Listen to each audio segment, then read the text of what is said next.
This is Learn English with Ease. English made powerful, simple, and yours.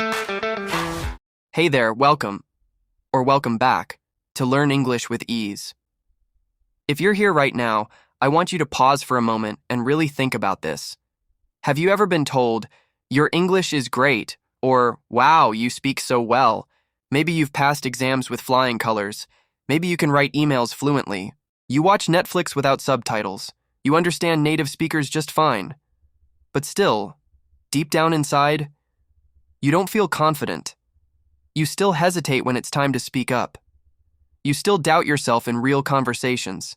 You still shrink when you need to say something important. And maybe you wonder, if I'm this good at English, why don't I feel confident? If that sounds like you, then this episode is exactly for you. Because here's the thing. There is a real difference between being good at English and being confident in English. And that difference lives deep inside your mind, your body, and your heart. Jack, I love that you opened with that because it's such a silent struggle. So many people don't talk about this enough, especially the ones who look fluent on the outside. I've worked with so many learners who are amazing. They can hold conversations. They understand idioms and slang.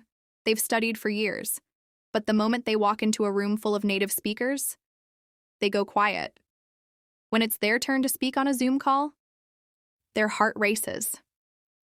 When someone asks a casual question like, "How's your day?"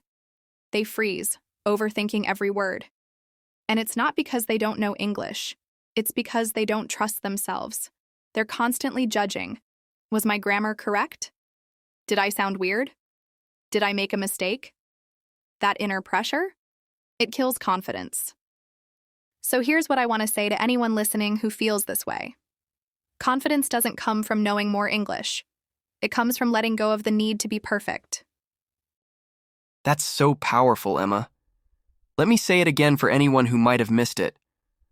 Confidence doesn't come from perfection. It comes from permission. Permission to speak up even if you pause. Permission to sound different. Permission to show up fully.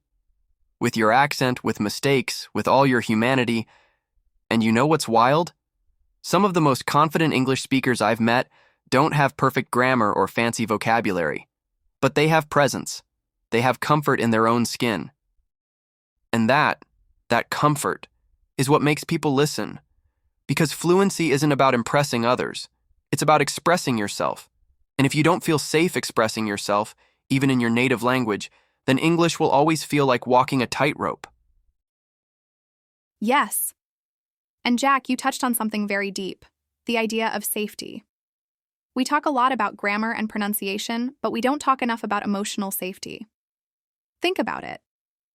If you grew up in a culture or a school where you were constantly corrected, criticized, or judged, that leaves a mark. So now even if you know English, your nervous system is on high alert when you speak. You worry about being misunderstood. You replay every mistake in your head. You don't feel free, you feel exposed. And confidence can't grow in an environment like that. Confidence needs warmth, compassion, space. That's why the real fluency journey isn't just about language. It's about healing. It's about unlearning all the fear and shame we've carried into our second language. So if you've ever blamed yourself for not being confident enough, I want you to stop. You're not broken. You're protecting yourself. But now, it's time to build something better. Not just better English, but a better relationship with your voice. Whew. That one hits deep. I remember a student once told me, I feel like I lose 50% of my personality when I speak English. That stuck with me. Because she was right. When you're constantly translating in your head, when you're afraid of sounding stupid, when you're overthinking every sentence, you can't be fully you. And that's where the confidence gap comes from. It's not that you don't know enough. It's that you don't feel like yourself when you speak. So here's a shift for everyone listening. Instead of aiming to sound like a native speaker, aim to sound like yourself in English. That means say what you want to say, not just what sounds correct. Use the words you love, not only textbook words. Speak at your own pace, even if it's slower.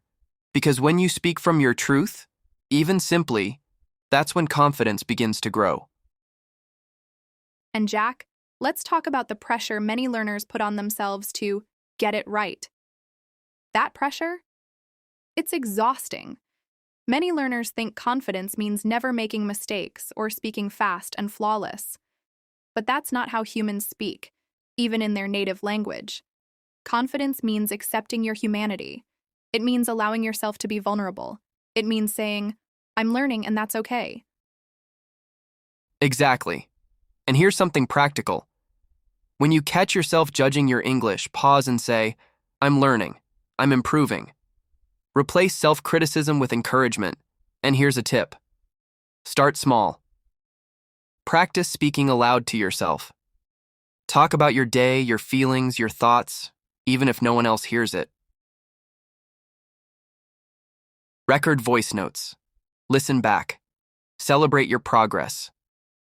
Those small acts build a safe space in your mind for your voice to grow. Yes, and remember, confidence is contagious. The more you speak, the more comfortable you become. The more comfortable you become, the more you speak. It's a beautiful cycle. And don't be afraid to find supportive communities. Language partners, tutors, friends who cheer you on. And lastly, remember that fluency is a journey, not a destination. It's okay to have bad days, to stumble, to forget words. What matters is that you keep showing up, keep trying, keep speaking. So friends, if you feel stuck, remember, you're good at English. Now give yourself permission to be confident, to be brave, to be yourself. Thanks so much for spending this time with us on Learn English with Ease. If this episode helped, please subscribe, share, and comment below. What's one small step you'll take today to build your confidence? Until next time, speak easy and speak freely.